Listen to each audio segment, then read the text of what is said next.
HP Infinix yang dulu tersaingi oleh Poco, Xiaomi, Asus, Samsung yang dulu diremehkan dengan orang-orang mungkin sekarang akan mengeluarkan skill ultimate-nya. Intro dulu.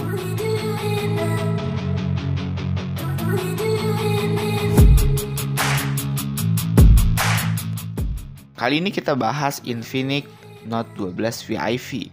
Tapi kalian harus ingat dulu, sebelumnya Infinix pernah mengeluarkan HP kelas atasnya yaitu Zero X yang masuk ke Indonesia. Cuma dirumorkan Infinix yang masuk ke Indonesia berbeda dengan yang versi global di saat kala itu, yaitu 120 watt pengisian daya cepat. Yang berbeda saat masuk ke Indonesia tidak ada fitur seperti itu. Oke, kalian bisa lihat ya. Ini ada Infinix Zero X versi terdahulu yang diliris di global. Release ya maksudnya, saya tidak cadel bosku. Oke, dan ini yang masuk ke Indonesia. Cukup terlihat signifikan perbedaannya ya. Dari model ada perbedaan di belakangnya. Dan mungkin sekarang Infinix mencoba untuk membalas dendam atas kesalahannya. Bukan kesalahan sih, mungkin ya karena perbedaan itu ya. Dia akan mengeluarkan Infinix Note 12 VIV yang sudah resmi tanggal 16 Mei 2022. Handphone ini bisa kita kategorikan sebagai handphone menengah bosku, dengan kecepatan hyperchargingnya 120 watt dan baterai 4500 mAh alias 17 menit auto full.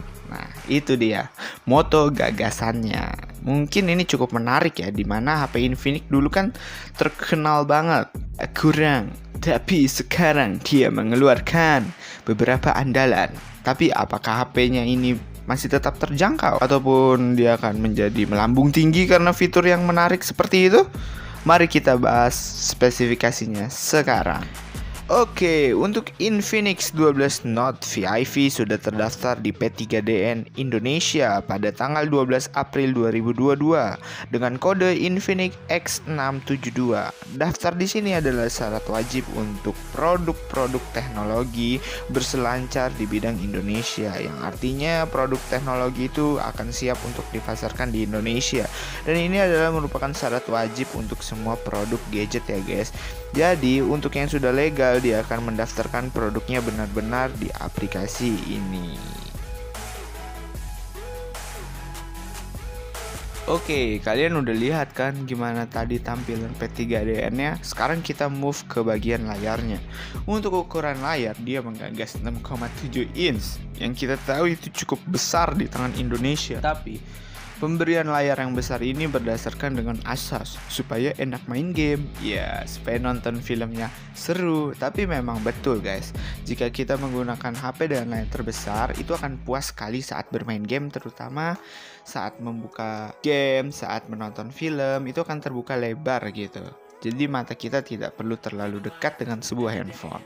Untuk dimensinya 163,5 x 76,7 x 7,9 dengan layar AMOLED. Kalau kalian tahu, AMOLED ini di atas IPS. Artinya AMOLED lebih baik daripada IPS dengan kualitas yang lebih tajam dan warna yang lebih bagus. Dengan kelebihan dia memiliki blue light yang sedikit dikurangi, yang artinya itu tidak terlalu parah untuk mata kita ya, cahaya biru yang dikeluarkan gadget, karena hampir semua gadget mengeluarkan fitur blue light yang artinya ramah mata. Oke, untuk brightnya dia mempunyai 1000 nits, yang artinya kalau bright itu semakin cerah HP, maka dia akan semakin cerah saat di luar ruangan. Ada HP yang kalau kita pakai di rumah dia sangat terang, tapi kalau kita pakai di luar ruangan kok layarnya mati padahal nyala. Nah, seperti itulah masalah-masalahnya, karena mungkin HP terdahulu 5 tahun ke belakang, 3 tahun ke belakang masih banyak masalah dengan layar seperti itu. Kalau digunakan di luar itu akan seperti gelap, harus kita tutup pakai tangan untuk bisa melihat layarnya. Itu sangat menjadi kelebihan ya untuk HP-HP zaman sekarang, dimana kita sangat membutuhkan aktivitas di luar ruangan. Ya, jadi HP harus mendukung lah ya. Oke, untuk perbandingan layar dengan handphone itu ada 80,6%. Artinya layarnya sekitar 80,6% berbanding dengan ukuran handphonenya. Menarik kan? Hampir besar juga layarnya guys. Nah, untuk bentuk kameranya, kita bahas kamera sekarang ya. Untuk kameranya ada 3, yaitu adalah kamera utama dengan kecepatan petajaman 108 megapiksel. Nah, ini kita sudah bisa acungkan tangan karena termasuk kamera profesional. Satu kamera inti 108 megapiksel tersebut dibantu dengan dua kamera support lainnya. Yang pertama adalah ultralight 13 megapiksel dengan kamera bantuan 2 megapiksel. Ya, kalau kalian lihat itu ada kamera 2 di bawah kamera yang besar bulat itu, di kotakan hitam ya guys. Jangan lihat yang bawah. Kalau yang di bawah itu speaker.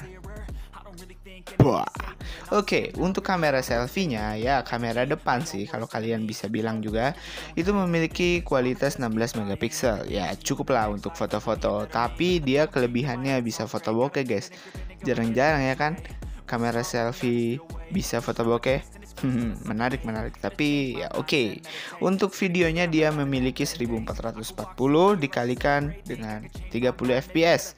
Dengan kekurangan yaitu tidak memiliki OIS. Sayang sekali OIS ini adalah stabilizer ya. Jadi misalkan kalian memvideo saat gerak-gerak, goyang-goyang, kamera akan tetap stabil. Sayang bin sayang. Oke. Kamera yang ciamik seperti itu didukung dengan kemampuan speaker DTS. Ada dua speaker DTS yang memiliki kemampuan cukup menarik guys. Speaker DTS tersebut ada di bawah. Itu keren sekali, saya suka. Dan mungkin sekian untuk ukuran layar, kamera. Sekarang kita pindah ke inti. Yang inti itu adalah di hardware-nya. Let's go. Hardware. Oke, untuk hardware-nya sayang bin sayang lagi dia masih mengusungkan dengan Helio G96. Itu adalah chipset yang sama dengan Infinix Note 10 ya kalau tidak salah. Karena saya pernah memiliki Infinix Note 10, mungkin itu chipset yang sama dengan itu. Tapi handphone ini kan punya kelebihan seperti kamera yang tinggi dan charger yang cepat. Mungkin itu ada sesuatu yang perlu kita naikkan dan sesuatu yang perlu kita turunkan agar memiliki harga yang sesuai. Tidak bisa semuanya kita naikkan dengan setara, namun harga ingin murah juga guys. Ini adalah suatu ciri khas ya dari semua produk, mungkin seperti itu. Untuk memaksimalkan suatu benda maka harus ada sesuatu yang dikurangi agar price-nya bisa terjangkau di pasar Indonesia. Dengan Helio G96 ini kita masih bisa akui HP ini adalah mid-range ke bawah. Dan tentunya harga tidak bisa terlalu mahal-mahal karena Helio G96. Cuman kita perlu ingat juga bahwa dia mempunyai hypercharge. Oke, Helio G96 ini sangat mengusung fitur fotografi dan gaming dengan mid-range dan bantuan 12 nanometer fabrikasi. Oke, kelebihan lain Infinix Note 12 VIP ini dia menggunakan fitur Monster Gaming dan super di VIP ini dia mempunyai 3D Cooling Master yang artinya dibilang-bilang dia bisa menurunkan suhu HP 15 derajat ke bawah. Cukup menarik bukan? Oke. Sekarang kita lanjut ke RAM-nya. RAM 8GB dibantu dengan kekuatan 3GB RAM. Kalian bisa tahu itu ya, bantuan-bantuan RAM yang akan menopang kekuatan RAM-nya menjadi meninggi atau meningkat. Dan dibekali dengan internal 128GB.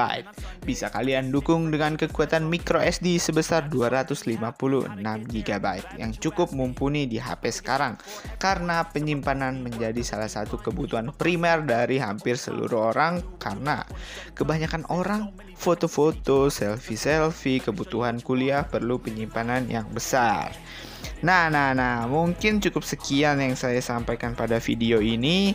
Ada banyak sekali kelebihan di HP ini, namun tidak ada kekurangan. Pasti ada kekurangan dan ada kelebihan. Untuk mendapatkan price yang stabil maka perlu ada sedikit permainan racikan-racikan.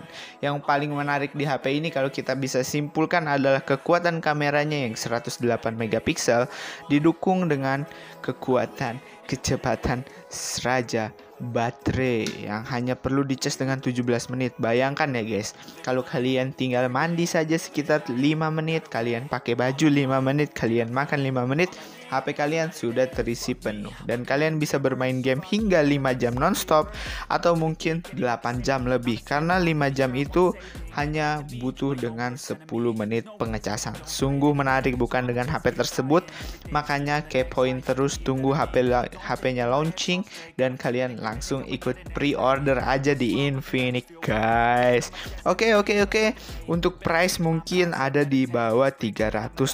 Kalau $300 kita bisa kalkulasi satunya 1.400.000, maka itu akan menjadi 4.200.000. Ya, itu cukup menarik. Mungkin kalau price di Indonesia bakal turun beberapa ribu, disesuaikan lagi dengan keadaan pasar di Indonesia agar bisa terjangkau bagi seluruh kalangan. Oke, mungkin cukup sekian untuk Infinix Note 12 VIP. Tonton juga video selanjutnya karena ada Infinix Note 12 biasa yang sangat menarik juga, namun ada beberapa fitur yang dirubah dan diganti. Saya harap video ini bisa menjadi saran, rekomendasi, tutorial buat kalian dalam memilih HP Infinix dan bisa menjadi sumber informasi yang bermanfaat. Assalamualaikum warahmatullahi wabarakatuh.